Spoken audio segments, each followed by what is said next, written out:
Hello, everybody. Hope you're doing great out there. This is Santiago Valencia coming at you. We are going to be having an interview today, my very first on this channel. I'm super, super excited. Today, we have the awesome Michael Averill with us today, who is a songwriter, artist, singer, and educator on songwriting and production. He leads his own songwriting group classes and helps hundreds along with their path through mentoring. Michael provides a unique blend of field knowledge, wisdom, and well-practiced ability to communicate with others. And once he even walked over 4,000 miles in Canada with the I'd Rather Walk tour. Ladies and gentlemen, I give you Michael Averill. Hey, Michael, how you doing today? What's up? What's up, buddy? How you doing? Thank you so much for being here. This is super exciting. I'm actually really, really jazzed to do this. But for real, how you been? Great. This is your first video? This is my first interview on this channel. Wicked. Yeah. That's an honor. I've done mostly a lot of like tutorials and stuff like that on my channel, but I thought, let's get a little deeper, right? And so that's what this whole thing is going to be about when it comes to this interview. So we're going to go a little deeper. Being Michael Averill. I brought my swim trunks. I'm good. Let's do it. Cool. So how is the start of the year started for you? To 2022, how's it treated you so far? Really good. Like really, really great. Generally January, I've never considered so much the start of the year. I always feel like September feels more like a start of the year for me. Really? Why so? I don't know. I don't know if it's just programming from school or from summers are off, everything begins again in the fall, and like that carries through to the summer again, where you're free. But interesting. I never thought of it that way. I've always felt that way. So when January comes around, it's never really felt like a huge restarting again until really actually a couple of years ago, because January of 2020, I was kind of going through some decisions of changing some major parts of what I was doing career-wise and what I was doing in the music community that felt like big changes in my identity. And It just kind of happened that on January 1st, 2021, I sat down for the first time to try a songwriting exercise that I just kind of made up. That was in the time it takes to make and drink a cup of tea that I would try to finish a song. Right. And what came up, just because I was feeling a lot of stuff at that time, was this tune called Start Over that was really like quite therapeutic. And I was like, wow, I wasn't expecting to get that from this exercise. So nice. I carried that on at that time for a few months and really enjoyed the process and told a few people about it, but never really kind of put it out there too much. But just recently, I think this is one of the first years that January really felt like a big new start, because I put it out to my songwriting community and anyone who wanted to join that I was going to be just running this more official teacup challenge. Right. I started on January 3rd. And so it's been going, we just finished the third week of it. It's just been weekdays, Monday to Friday. Anyone who wants to get up or whatever, whenever they wake up with a cup of tea or whatever they want to drink. I've made prompts for every day. There's 20 days that I've set this up for 4 weeks in a row, and just been running this through our Facebook group, through the Write Songs You Love Facebook group. And it's been awesome. Like that, I think has just felt like a really great creative kick that I haven't had even for myself for a while, of just writing my own stuff, but alongside a whole bunch of other people also doing these challenges and sharing them in this group, and watching people contribute and comment on each other's work has been really special. So it's had a lot more fire creatively in the beginning of the year of January than I've ever really actually had before. So it's been something really great to look forward to every morning. And nice. I just feel like everything's rolling now. Oh, that's great, man. That's great. So a wonderful start. But that started in September, apparently. So, so you had a really big head start along the rest of us, Michael. Kind of not fair. So let's get into. I want to know a little bit about, and I know we've been pals for at least a couple of years, I think. But I want to dive a little bit deeper on your background musically. And I'm sure you're going to tell me things that I actually don't know. So give us a little bit of your musical background. Where did you start? Where did you study? How did the music bug get you? Well, I got to live in a home where my dad was, he was a teacher for his whole chunk of his professional life, but music was a big part of his life. Like, he wrote songs himself, and he was a songwriter, and there's a whole other story behind his life there. But he also ended up then being a band teacher in the school district that I lived in. Okay. But funny enough, a lot of that didn't really turn into me learning directly from him that way at that time. Initially, it was actually, I remember in grade 6, having a student teacher that came in, and I believe his name was Mr. Osman, and he had an electric guitar, and he was teaching us guitar, and he had kind of like a fun way of playing, and like he actually would play without his E string, his low E string, because he said one of his favorite guitarists did that, and it was just something that really, I was like, who does that? Anyway, I've never heard of that. So I hadn't either. It's on the A string, so it's just 5 strings. Yeah. Interesting. Okay. Anyway, it just kind of perked my interest in a fun way. And it was at the same time that my older brother, was starting to learn guitar and just really pick away at songs that he loved to play. And not long after that, my dad just saw that we were both moving in that direction. And so he went out and bought us a little electric guitar. Mm-hmm. And so that just kind of started this really cool fire of us playing loudly. Of course. As you do. And my brother Zach, he's always really great at figuring out songs and learning them however he did them, by ear or by tabs. And whatever he tended to learn, he would just show me, because I would be interested. And we did a lot of things together. Wow. We used to play a lot of sports, like basketball. We'd be shooting hoops all the time, or video games we'd be playing all the time. Nice. We did a lot together, and that became something as another layer of just learning and just fun. So yeah, I got to grow up in a place where that was happening. And my dad, every once in a while, would also host these jams for like his teacher buddies. And that's something that he used to do, or him and my mom used to do. And they lived up in northern Canada in the Yukon in the 70s, and they'd have these little like get-togethers with 10 to 12 people and sing-alongs. He would provide songs and teach people chords, and every time they'd get a little bit further, he could play a little bit longer and without repeating songs. And so it was just special to be in a space like that, where like music was just encouraged and it was a regular occurrence in a language. And nice. Yeah, but I tried actually taking music in band in high school, but I didn't like the structure the way it was done. I actually came in with guitar, like having known at that point quite a bit and like how to play chords. I never really, actually still to this day, I never actually really learned to read music. But I'd gotten a developed ear just through doing the practice with my brother. But when I went into band, I remember they gave me the sheet music, and they didn't want me to play what the guitar could do. They just wanted me to play single notes, like the flutes that they were doing. And got it. And for a long while, I was just like, really? But that's what the flutes are doing. Like, I could play chords. Like, I could do like anything. Let me branch out.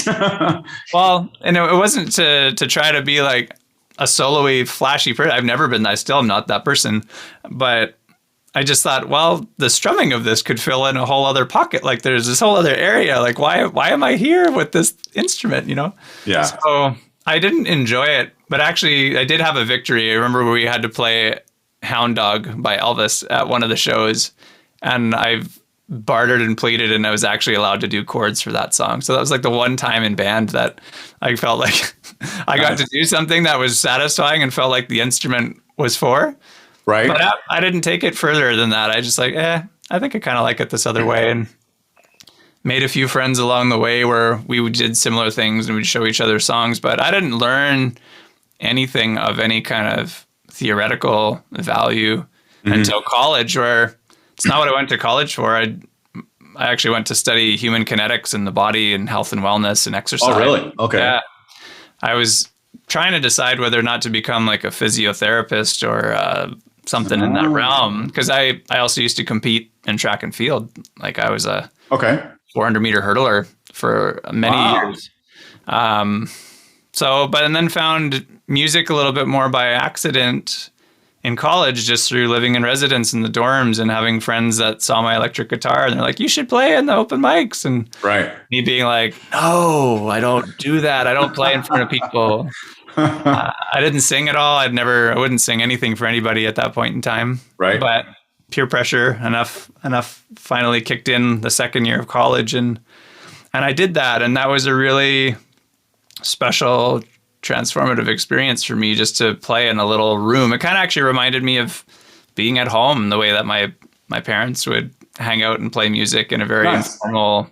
So it was very, it sounds to me like it was very organic, the way that things unfolded with your background, with your education, the way that you got to where you are now. It seems very organic. And it's continued that way. It just feels like when I kind of hit a bit of a wall somewhere, then I start asking questions and I start looking for answers, and it usually seems that the right kind of person shows up. And then I'll end up spending time with them and learning a lot.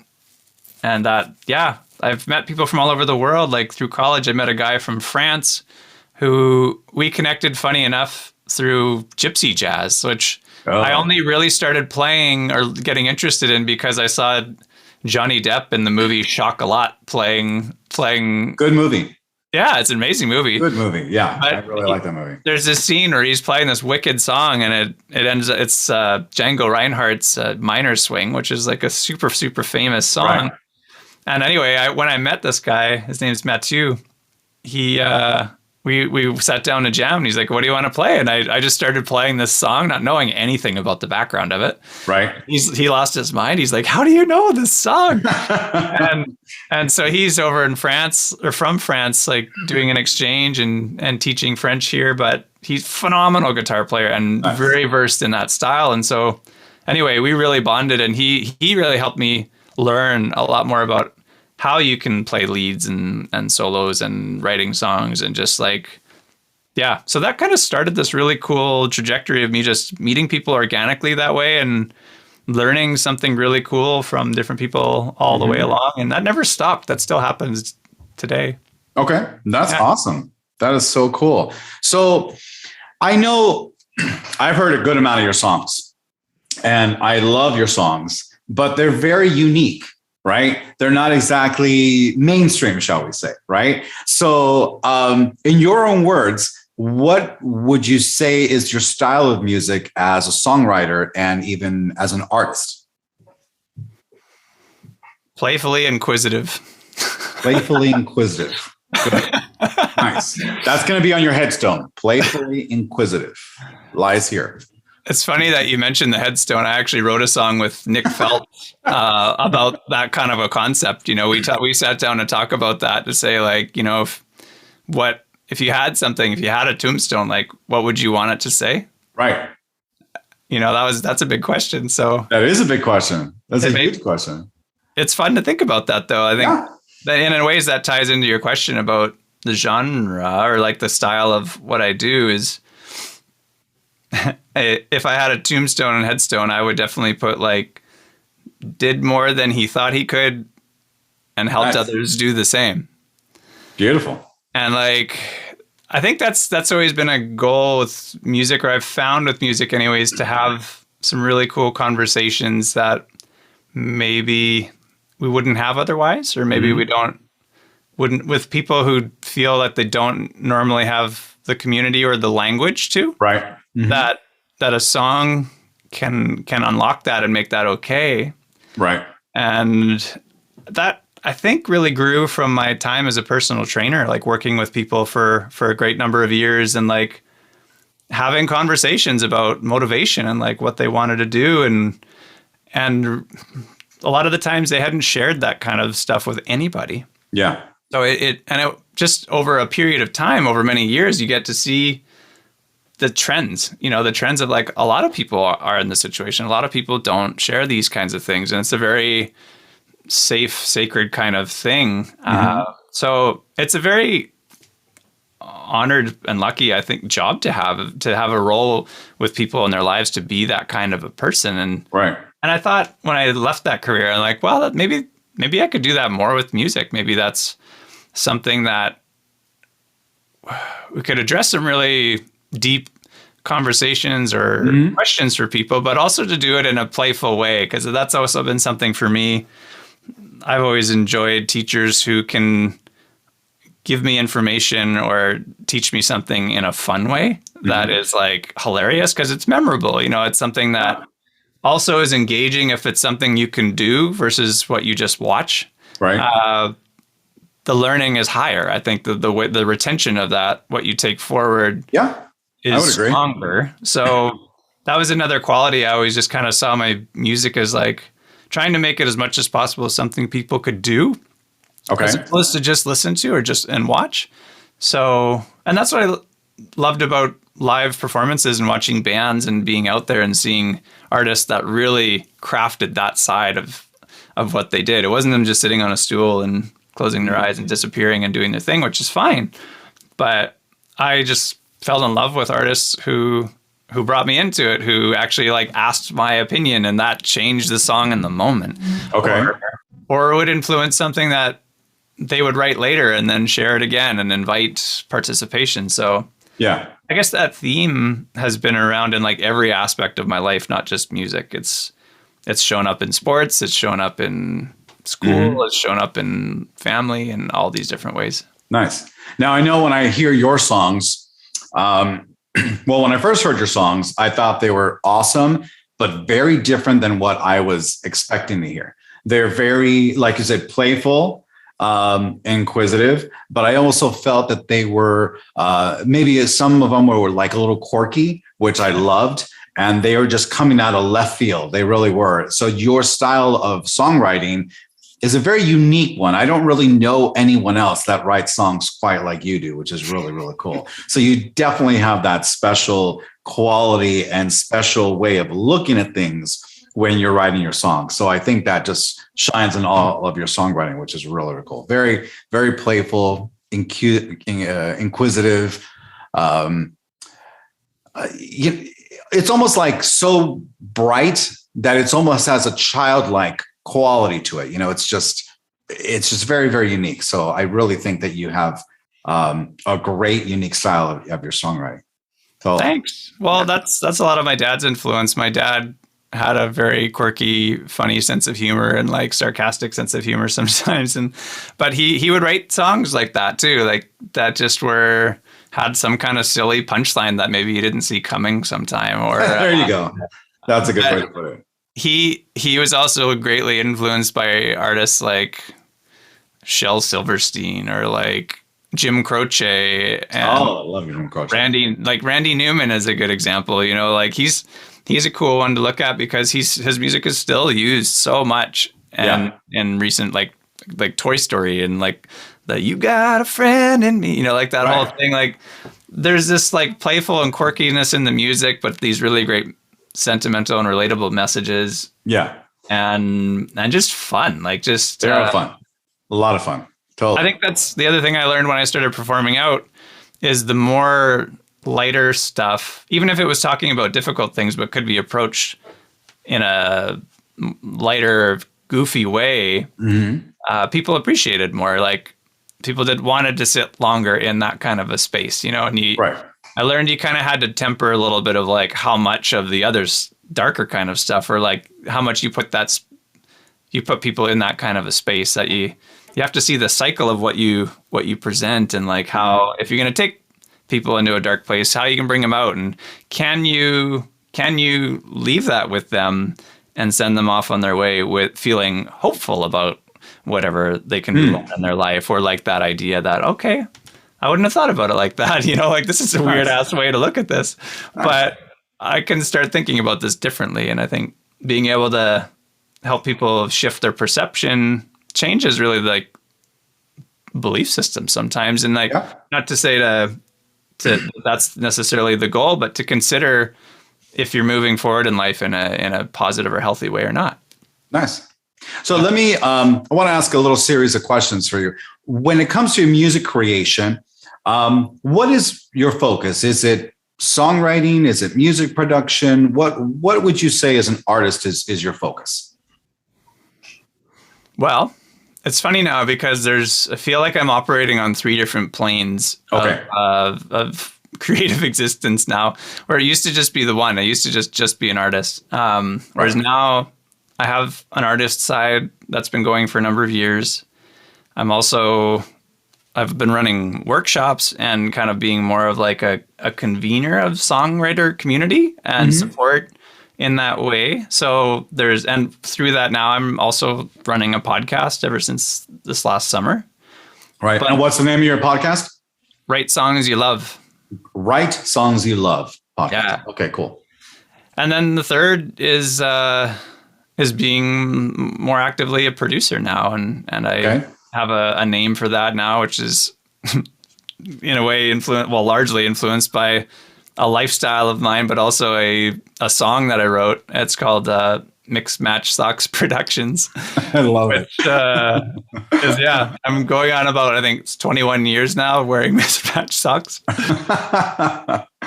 That's a great title. Socks, but I change them up. So anyway. Oh, that's awesome. That's so cool. Okay. So you have like a trifecta of things that you're actually kind of going after. So and they it seems to me like you do a lot of your production in home there. Yeah, right now. Yeah, totally. Okay, cool.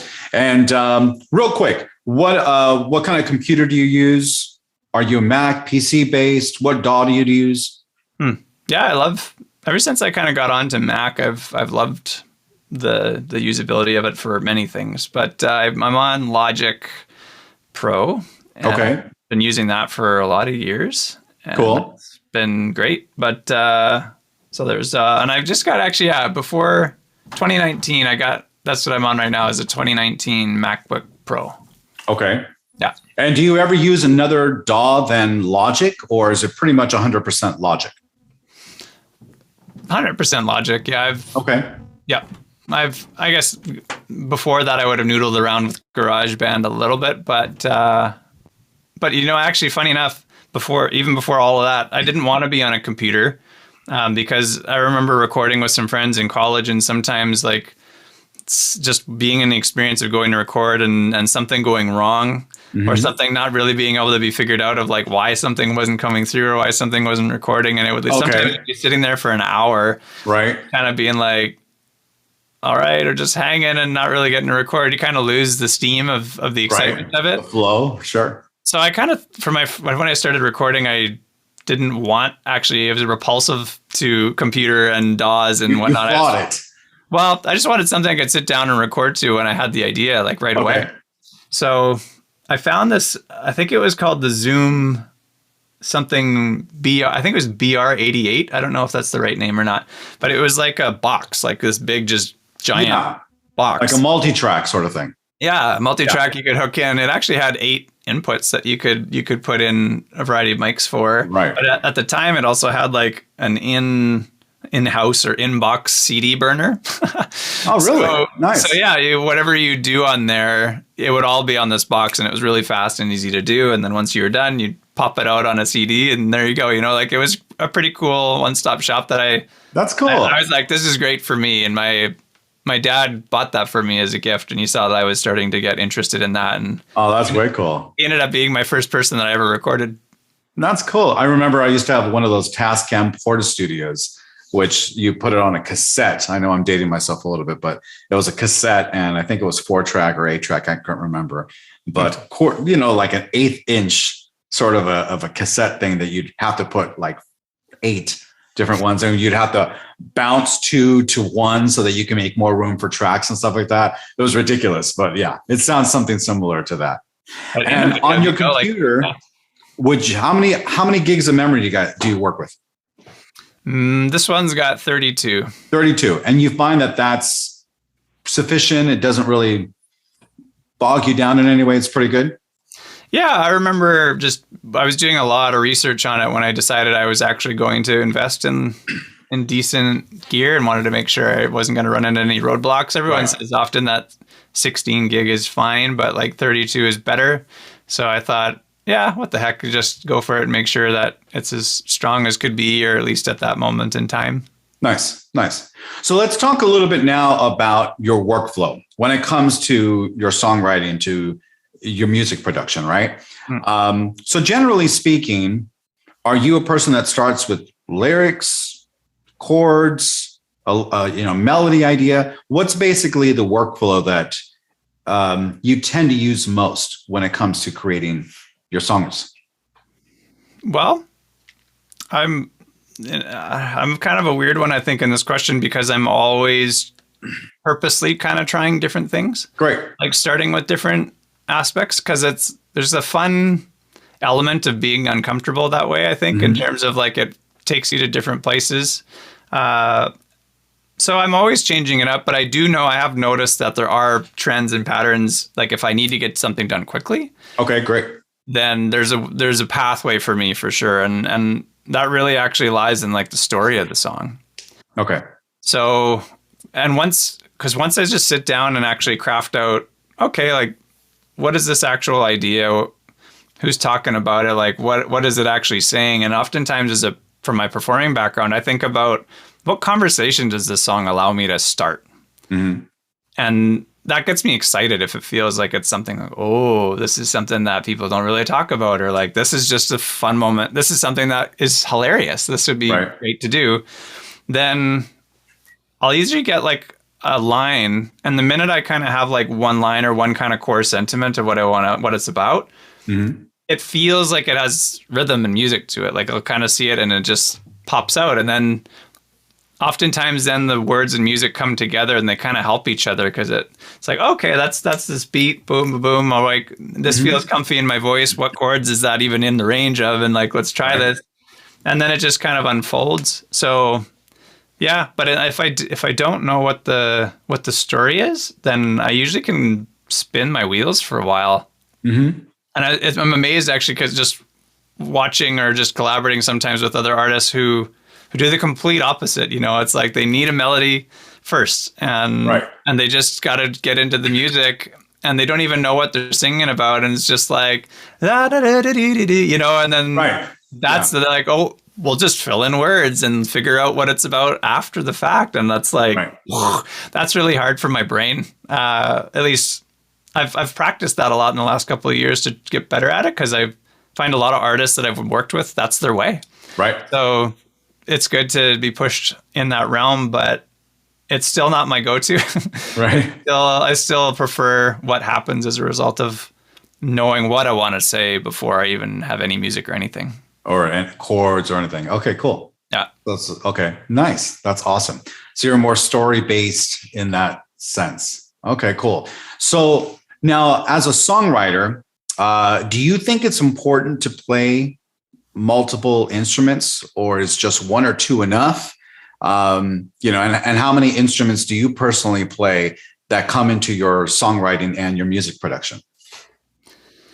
Well, from the amount of people that I've met, it's funny to say, but you don't even need an instrument. Like you are an instrument. There's lots of lyricists and people that I know that can sing, or even if they don't like to sing or don't feel that they're that great of a singer, can do it enough to to communicate lyrics and a melody, and that's by definition a song. So like, but it's advantageous for sure to be able to have at least one instrument. Oftentimes the kind of pivotal pillar instruments are like guitar and piano, and they have different benefits, but like guitar is just more portable. Like it's easier to move around and do stuff. Whereas I think piano, though, it's just laid out easier and easier to access for fullness of sound. So there's cool things to them both. But I don't know, I've met so many people that write with ukuleles or write with simple things that are really convenient, and whatever it is, I think if it just gets you writing, then that's great. I think that's the biggest thing. But in terms of, I got a bit instrument addicted for a period of time. I remember I was just so hungry to try to collect any more instruments I could. Anytime I went on a trip somewhere that was a little bit more exotic where I was living, I would be like, what's an instrument from that region? I want to get it. I want to do all the things. Right. And then it got to a point where, like, I think that's right when I just started to get interested in recording, and where you start feeling a need for that, or like your producer mind starts opening up. Right. Beyond just being a guitarist or just being whatever. And I remember reading a book by Victor Wooten called The Music Lesson, which is a really cool, interesting book that touches on a lot of aspects of music that don't often really get the light of day. Beyond it's not really theory types of things so much, but there's a lot of the language of music. There's a lot, almost like the spiritual side of music in that. And they talk a lot about what it means to be like an instrumentalist versus a musician. Okay. And like, really, it's like, if to be an instrumentalist is like you just play one instrument, you just play guitar, and you don't really see any opportunity or belief that you can do anything else. It's like, oh, I would never touch the drums. Like, that's not my wheelhouse. I can't. There's no way. Okay. But it's not true. Like, there's this other element of like, well, if you're a musician and you really can hear and feel like all the other layers and understand the concepts of just what makes that happen, you can play you can literally make music with anything. Yeah. You can pick up anything. Like, literally, I'm looking at the things around me. Yeah, there's like anything on here I know I could do something with now. Rip some paper and there you go. Yeah, as long as it's almost, right? Yeah. do it continuously, you have a beat. Yeah. It's like, it's so true. So everything's an instrument, and I think that I remember learning that, and that just blew my mind, because that's when I actually started writing songs without a guitar. And sometimes I've had some songs sitting on the bus, and they're just in my head, and they just started happening. I'm like, I can hear all these things, and I actually have like all the lyrics, and I'm so hearing. In a situation like that, are you, like, if you're on the bus, are you recording that into your iPhone, or are you a person that writes pen and paper or has to write in the DAW? Yeah, Tell me well, a bit about that. I resisted getting a phone for a long time. I don't think it was until about 2011 until I had a cell phone. Okay. But for the longest time, I would use this, like a little piece of paper like this, like just fold it up in a number of ways. This is something my dad would always do, is kind of like writing down daily notes, or, it's just a regular piece of paper folded up. And the benefit of this high-tech operation is that it kind of like compartmentalizes things into categories, so it's like, okay, like today I only have this amount of space to worry about. Tomorrow I'll worry about this amount of space, whatever. So he would often do like things he had to do, or just song ideas or fun concepts. And like, right. I actually started using this when I was a personal trainer. I would write people's workouts on or I would write ideas for stuff there, and you'd always just have it in your pocket, and it's this growing thing, and it's cool to look back on. So that's cool. When I started doing a lot more writing, I would do it this way, and I had like bajillions of these things like everywhere. I can imagine, yeah. Collecting them like newspapers or something. But it is nice. I always enjoyed like the tactile nature of that, and like the convenience of something being small. I guess it's right. Similar to phone size. I guess it's similar, yeah, in a way. That's true. But yeah, so that would be most of the ways that I would come in. Or sometimes if they would stick in my mind long enough for me to get to a guitar, then I would do that. But yeah, ever since now, when I just usually have my phone on me, that the voice memo has been great. Like, that's just been such a handy thing to just do something real quick. And there's tons that I may never go back to, but it is fun every once in a while if I'm just going to go back and look and what is there to finish, or what would be fun to pursue, or maybe work in this collaboration. Then I'll go and reference that for sure. Nice. Yeah. That is awesome. So let's switch over a little bit and dive a little deeper. When it comes to musical income, I don't know if you're able to share with us the top 3 ways that you're actually currently making musical income right now.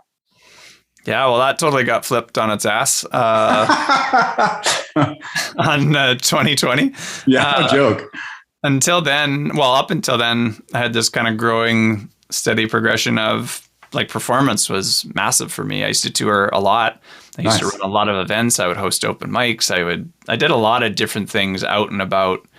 and lots of bar gigs, restaurant gigs, house concerts, all these different things. Like some years, I think I counted up, I was doing in the range of like 250 to 300 performances a year. Wow, that's a lot. And And all in your area? no, all across Canada. Okay. And sometimes in different ways, like in different parts of the world. Like I had a neat opportunity to do a trek I got to be a musician on this project that turned into a documentary and a book in Nepal for a month, like going over to Nepal. And then I did a couple of months in China doing some other stuff there. Really? And so there's been That's crazy. all over the map, and playing on trains, playing on boats, playing on busking situations, at birthdays, at picnics, at weddings, and everything you can imagine. That is so cool. So it literally has been everywhere, but that was like 80% of my earnings pretty much before 2020. And the other bits were like the workshop, like the songwriting workshops I used to just do in my wife and I's apartment that we were renting in Vancouver. And I didn't do them that often because I was doing them in person and she was teaching there as well. And I only had the free night every so often. But that was like a little bit of income that was coming and just hosting these workshops. And then at that point, I was every once in a while starting to do a little bit more like custom songwriting. Okay. For people, like whether they be for a special occasion, like an anniversary or a wedding. And this was still before 2020. Yeah. Okay. Yeah. But then when all the performing really just got squashed, it was just interesting timing. Like the previous year, I'd taken the course through Kathy Heller, like the Catch the Moon, the 6-figure songwriting course, all about music licensing, and like for the first time, really just saw the Zoom compatibility, and just looking at like, wow, like you really can collaborate and work with people anywhere. Like I don't just have to do this in Vancouver or in my community. Like it was really awesome to watch and to learn and just to meet people from all over the world. And we had a big cohort. I think we had like 250 or so odd people. Yeah. Yeah. I think that's where you and I met, actually, if I'm not mistaken. Yeah. Totally. Yeah, exactly. So coming out of that, I thought, well, I also had some other people who had taken workshops with me before, moved to other cities, and they're like, is there any way that you could still do stuff? And so having gone and seen how Zoom worked and having groups, I thought maybe this is something to try. Okay. And it was really great timing. It was kind of going in the end of the winter of 2019 that I did my first one. And then 2020 hit, and things just kind of blew up for me in that regard. So when I finished that program with Catch the Moon, they extended an offer to come on as a mentor for the following cohorts, which was really cool, really, really great opportunity, which I said yes to a bit reluctantly. Actually, I was a little bit like terrified of that experience because I wasn't sure. Like the whole thing was about music licensing and sync and all this stuff. And I had like a couple of small things happen. Yeah. But I have just felt like I'm just learning about this stuff. And like, I don't know if I can really comment or be supportive in that realm so much yet. Like compared to everybody else that was on that team who are very seasoned and very experienced and thousands of placements among them all, So anyways, it was a neat experience for me to say yes to that and to kind of look at, where do I fit in this picture? Like what do I bring to this table? And anyways, it also helped with these other workshops that I was running. And just as a byproduct of being there and being able to engage and support all these other songwriters around the world, meanwhile, still running my stuff, like a whole bunch of people started seeing that I did these other things and we're jumping on. And so all of a sudden my online workshops like blew up like crazy. Nice. Like usually I would only run 5 of those a year. Whereas I think in April of that year, I think I ran 7 of them in that month. Nice. And people were just like, yeah, this is great. This is helpful. And so I just kind of kept rolling with that. And it's since has like grown into other workshop offerings. Like I used to just do the one. Now I'm doing 4 or 5 different ones. Nice. And that really completely, between that, doing some of the mentoring stuff and doing that there, completely replaced and actually overshot Yeah. my income as a performer. And the last actually 2 years have been the best financial years for all of my music career or any career, which is awesome. crazy to think of like the situations at hand. And like, I feel extremely fortunate that that has kind of worked that way and that been able to use the tools to keep doing it and just to kind of, still be creative. And so it's just shifted. So my artist side of it, I kind of put a little bit on the back burner. But every once in a while, it shows up. It's like when COVID seems to relax in our area. It's hard to keep that down for sure.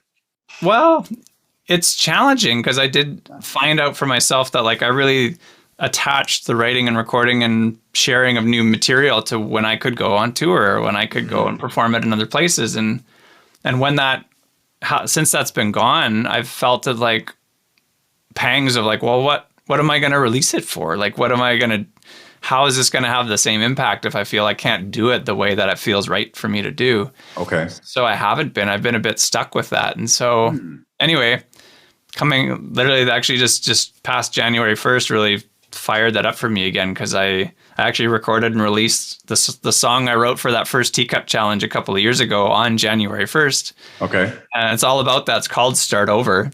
And it really is, that's one of the songs that on the next project I wanted to include, and just the messaging of getting it going on January 1st is why this year feels like a new year to me, because I'm like, okay, I'm going to make this happen this year. I'm going to stop putting it off because I'm not going to let it rely on if I can go and perform and tour. I'm just going to find a different way to do this. And that's felt good. It's felt good to just change my thinking on it and think like, well, maybe I'll just do a song a month. I'm just going to record them as I go. I'll release them as singles, but also on a community level, which I love the performing for. I get to talk to people about this stuff that maybe I can use those as a discussion forum and like bring that up to people. And now through the podcast, I can kind of use that forum to pose some of these questions or invite some of these or like share some of this music with people. That feels in a way like how I feel when I'm in a house concert. Like it feels like it's a discussion. It's kind of this exchange, and there's a lot more story going on. So I feel starting to feel the fire of that again. And as a result of that sharing, getting some more artist opportunities, like some other people are like seeing that stuff and be like, oh, well, we're doing this event and this is going to be COVID friendly. And like, we're going to do this the right ways. Would you want to come play here? Like, could you write a song and produce a song for our organization for this event? And so that's cool. So it's changing, it's like I'm still getting to be an artist, but now having some producer tools and being more savvy with that, which I spent a lot of time working out this year and the last 2 years. New opportunities are coming up to be that way again. And it's performance, but in a different avenue. Right. And generating new income, So like that's awesome. It's just changing all the time, but really it's like workshops first, still getting to do some mentoring stuff with different groups and organizations. And then this production wheel is now starting to roll and grow, which has been fantastic and really special. Okay, cool. So then your workshops, number one, personal mentoring, maybe like private mentoring, number two, and then your third one would probably be more in production. Yeah, and actually, I'd say production's getting to be like number two now. Really? Okay, so they're fighting for the number two spot. Yeah. Nice. Okay, great, awesome. So last year in 2021, how many tracks would you say that you completed in the year of 2021, and how many do you plan to now complete in 2022, or do you even give yourself that kind of quota? So shall we say?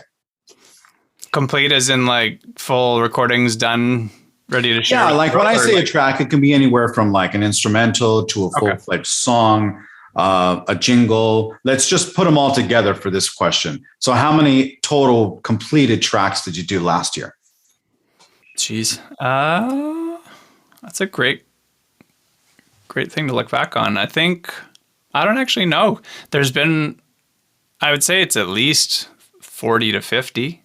40 to 50 tracks. At minimum that I can think of. And there's like, it's funny too, because a lot of them have been for other people. Right. And so I'm finding a different psychology mentality because if it's not in my hands to release them. Right. That's true. It feels differently mentally. Like Right. as if I know very specifically when I release a single or an album and like how much I've done in a year because I'm out there like really actively talking about it. But there's songs that I made for people with people a year or two ago that still haven't been released yet. So in some ways I'm like, oh yeah, we did do that one, but it's not even Right. out yet, like, Right. so I'm not even sure, but I would say it's at least into that realm.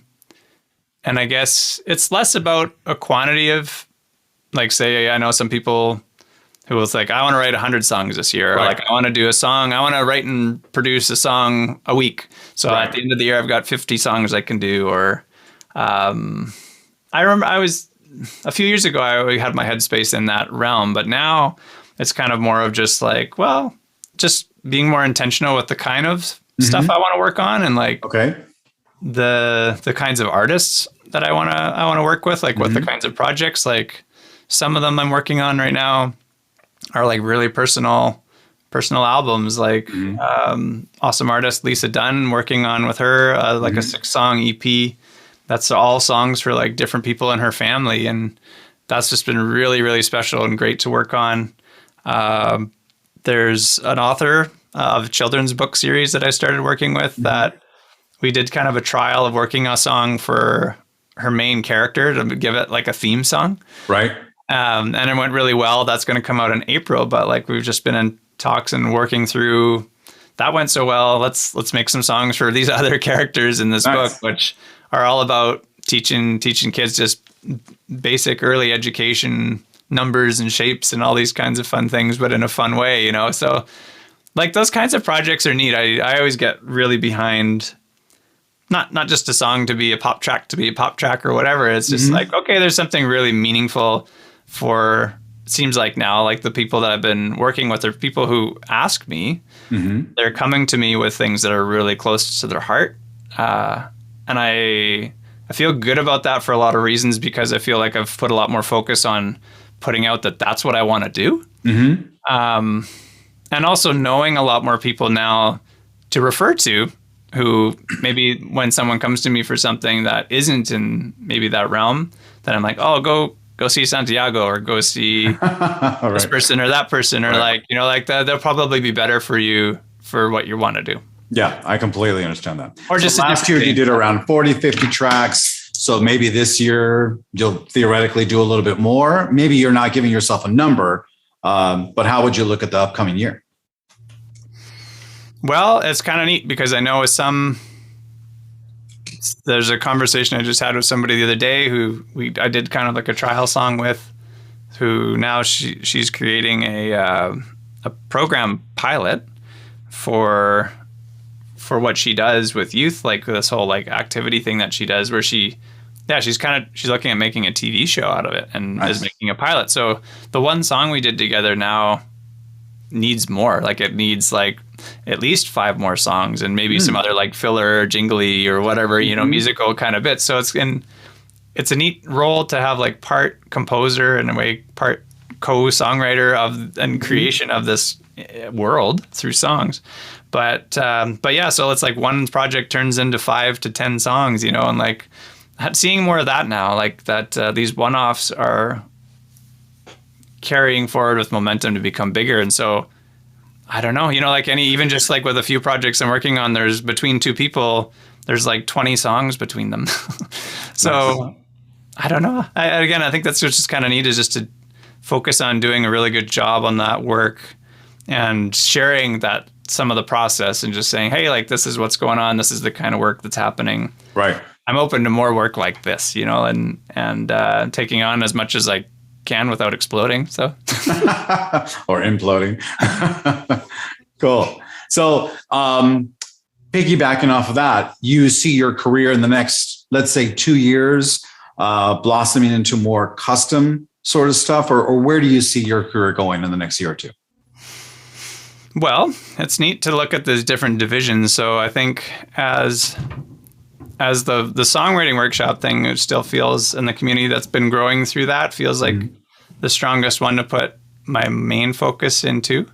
That it's just great to be able to look at like how do I broaden the reach of that? How do I get more, like wanting to grow that community and people who have gone through the different levels of it, because once people kind of go through the different levels of it, I love then being able to like set them up in places and like help them in their careers, or even maybe even be a part of this community and like a different role of like a role that they can have more of a leadership role, or they can actually kind of like take charge a bit and running some of this stuff and learn more about how to create income for themselves in different ways by supporting, and sharing knowledge. Sure.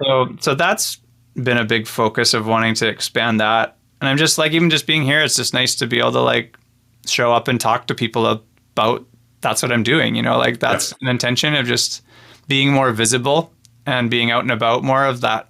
That's my intention and focus. Mm-hmm. And this is available. This is what I offer. Mm-hmm. Mm-hmm. But yeah, I think with the production one is really exciting right now because I feel it growing in really cool ways. In a way, I'm not sure what is like the creme of the mountain for me. Right. It's neat to just like be following this through and seeing what's possible. And I think what's so cool about production land right now, as you know, like there's just so many places you can plop yourself into. It's like you can be a session, whatever, depending on what you play or sing. Mm-hmm. You can be a writer. You can contribute and do things that way. You can make beats and set that up for people to lease. You can have people cover and write yours, like make own things of your songs. Yeah, there's a lot. There's a ton. There's a ton of things. And so I'm just getting my feet wet of just being like, which ones work for me? Because there's it's overwhelming how many there are now. It really is. And sometimes I think, in my opinion, it takes a little time to figure that out. You might have to delve a little bit in each of the buckets, shall we say, right? Really? And then over time you find out, okay, which works best for me, which do I enjoy the best, et cetera, et cetera. So I think discovering that sometimes takes some time. Yeah, so I think that over the next 2 years, I feel like it's this discovery phase because on that side of it, because I now have the stuff, like the extra materials to put out in that regard. Mm-hmm. I felt like I've had that for years as an artist, but when you kind of create this other entity as a production person, right? It's a different way of thinking and a different way to show up. And so I'm like exploring the personal songwriting in another way with things like Tune River and like, like checking that out. And then also being like, I've got stuff up on Sound Better as a place to be hired, and like made a bunch of beats in the fall that I want to stick up on BeatStars. And like, I have zero context of anything happening on those yet because they're just starting, but it's neat to just say, all right, here's all these fishing rods. Yeah. Just to see which ones take and which ones lead to anything, and pursue the ones that are working and leave the ones. And I think that's a great answer, actually. The next 2 years, like you say, is that of discovery, to figuring out what's going to work, what's going to stick and stuff like that. So I think that's a brilliant answer because it's really based in reality on how things are supposed to naturally progress for you to get there. So I think that's a great answer. Cool. So talk to us, for those who don't know, give us a little bit of background on your actual songwriting classes, what the structure is, and what some students might experience in those classes. Yeah. Well, most of the times all the times I've chosen to run them live. So they're always in person. I've never made any kind of like video module kind of style, which are great. Like I've taken lots of those in the last few years, particularly, and I get a lot from them. But they've never been something for me that felt like was the way I wanted to deliver stuff, because I wanted the real time conversation and ability to give feedback. So like, the way that they're formed is they're usually no more than 4 or 5 people. Okay. Sessions are different length of time. Like some of the sessions will run for 5 weeks on a weekly basis. Now I've got other ones that are 3 to 6 months, and like also on like a weekly basis with other things going on. But in either of them, the actual sessions are usually about 2 hours long. Mm-hmm. And it's just a small group of people, and it's over that period of time and with that number of people, everybody gets a chance to share something like what they're working on as a song or a project. Great. And also allows for everybody to give feedback on something, on everybody's stuff. Okay. So that's what I've just kind of noticed works for the way we go through. And why I do it that way is it gives a constant practice of having to, one, as a songwriter, explain, like really just work your communication skills and explain what your song's about. Like, practice telling your story, practice being concise, just being able to like share in a way that encourages people to be keen and want to hear the lyrics of your song, want to like be on the edge and listen closer, as opposed to being repelled, because like that can happen too. Just the practice of it, we don't get a lot of the times. We're usually sitting in our rooms playing our songs, and we don't do that unless you're out performing regularly. You kind of get practice by it indirectly by the situation, but it's not a thing that a lot of songwriters put time in or put relevance into. But it just changes so much. So that's always been an important thing for me, to have it be a practice arena where people could have the chance to share and be welcomed to share their stories of their songs, but also to learn about how to receive feedback and how to give it, because that's another aspect that as artists, we generally like very sensitive, especially when it's our own personal stuff. It's a delicate thing to communicate, which can be really fantastic, but you can also say something sometimes not meaning to, it maybe really offend somebody, or maybe like really have it go a different way, or maybe just be thinking too narrow, because I think a lot of the times we're coming in with our biases and beliefs of like why we're all doing this. Right. And someone thinking that like, oh, if something's got to be a Spotify hit, or something's got to be a YouTube, TikTok sensation, or whatever, is going to have their blinders on certain components of a song that do that. Whereas somebody else coming in just wanting to write like their sister a song to be a supportive thing, like they may be looking at it with the wrong lens, and or not in the context of where this is going, and give some kind of a feedback that maybe is not even anything that this person wants to do, and can be like, well, what's the big deal? I don't even want to do that. It's a funny thing to talk about, but it's a sensitivity of like understanding who you're talking to, and like how you can help. How I like to develop people's skills of recognizing where they can be of service, and like to encourage them to research, to really understand before you impart yourself. Right. Because you could be giving the completely wrong idea to somebody that isn't even looking for that kind of thing. Like, right. So anyway, it's really supportive. It's really encouraging. And like, it's that playful side of exploring sometimes some difficult things, and just, it's not, this is where all the answers are kind of a group. It's oftentimes I'll just pose more questions. Someone will say, what's the best way to go and write, like, like you hear the hit song kind of idea that doesn't come up that often, but sometimes it does. And, it's like, well, what do you think? Like to turn that back, like there's a lot of these questions, and put it out to the group, and like, how does this show up for everybody? Like, how do you choose to write, and like, what's worked? Like what's worked for you and worked for you? And so by doing that, it just makes it more active on the participants to really assess for themselves. Okay. There's many ways to go about this. Like I can find my way. And I think that's one of the things that people tend to get the most from these, is they really identify closer to like who they are as songwriters, and where their songs can land, and also surprise themselves with songs that they didn't think they could write. Yeah, that's true. Yeah. That's great. That's awesome. So if someone wanted to join one of these groups, where would they go? Is there a website, or how would they find you for these workshops?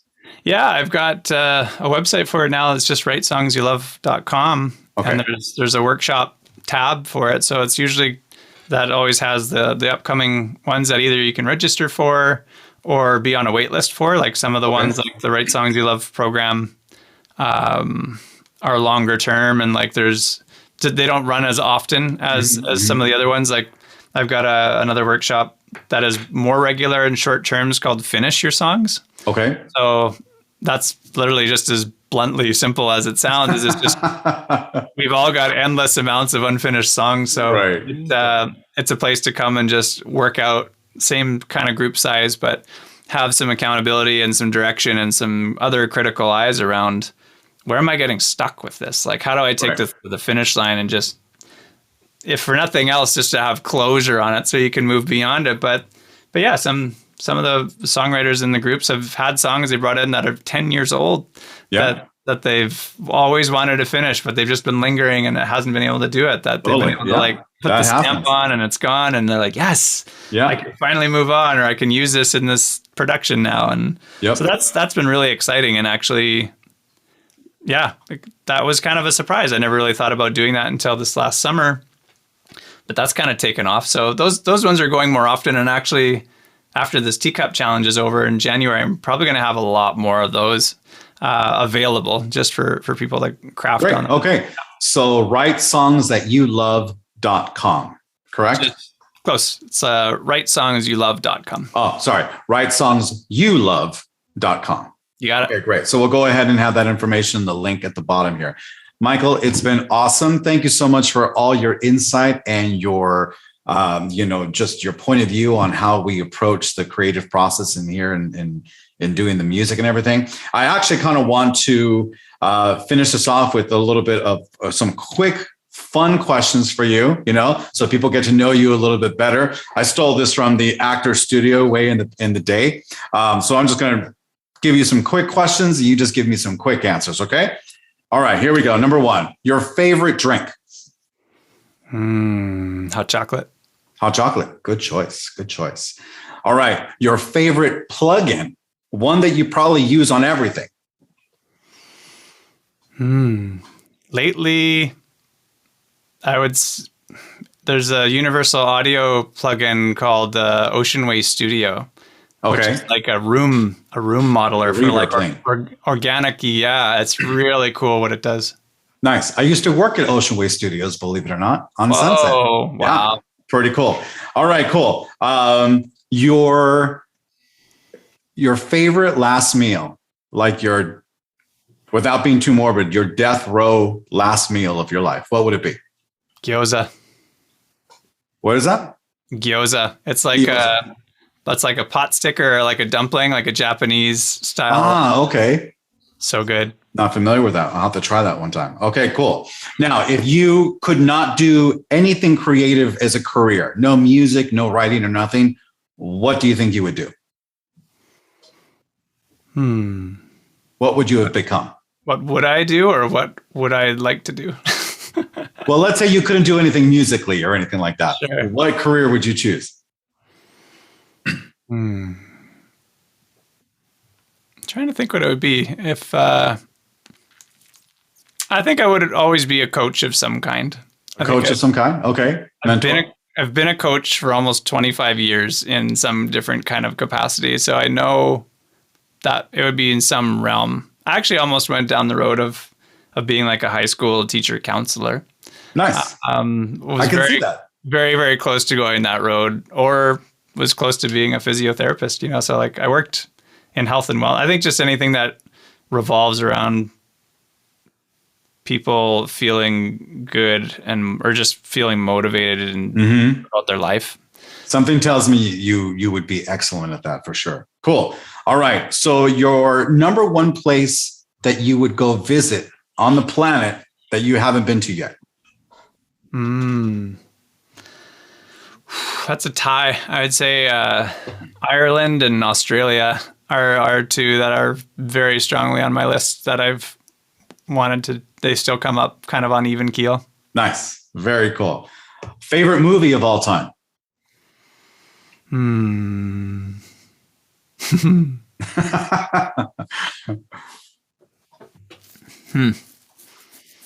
Maybe The Princess Bride. I don't know if that's been a big family one for us to quote, and that's an older movie. Nice. Oh yeah, I love that movie. So many funny things. Great Inconceivable. Oh man. All right, we'll go with that one. Cool. And your favorite dessert?